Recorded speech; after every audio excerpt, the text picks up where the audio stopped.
કચેરી ભુજ ખાતે કચ્છ જિલ્લા સરપંચ સંગઠન દ્વારા જે હાલની પરિસ્થિતિનું નિર્માણ થયું છે, વરસાદ ખેંચાઈ જતા જે પશુપાલકોમાં એક ચિંતાનો માહોલ ઉભો થયો છે. પશુઓ માટે જે સીમાડામાં ઘાસ છે નહીં, અને સરકારશ્રીને અમારી સરપંચોની એ જ રજૂઆત હતી કે વહેલી તકે જે વન વિભાગ દ્વારા આરક્ષિત થયેલો જે ઘાસનો જથ્થો છે એ તાલુકા મથકે ઘાસ કેન્દ્રોની શરૂઆત કરવામાં આવે ને ઘાસ ની વ્યવસ્થા પશુઓ માટે કરવામાં આવે તો જ આ સમસ્યાનું નિવારણ આપણે કરી શકીશું. ખાસ કરીને કચ્છમાં ક્યાં વિસ્તારો કચ્છના તમામ 10 તાલુકામાં પશુપાલકોની મોટી સંખ્યા છે, એટલે તમામ તાલુકાઓ માટે અને તમામ ગામડાઓ માટે અમારી આ રજૂઆત રહી છે.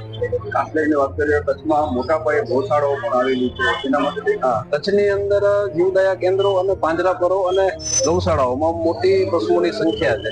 અમારી રજૂઆત સાથે સાથે એ પણ રહી હતી કે એ સંખ્યાને પણ ધ્યાનમાં રાખીને વૈકલ્પિક વ્યવસ્થા સરકારશ્રી દ્વારા તેઓ માટે પણ કરવામાં આવે.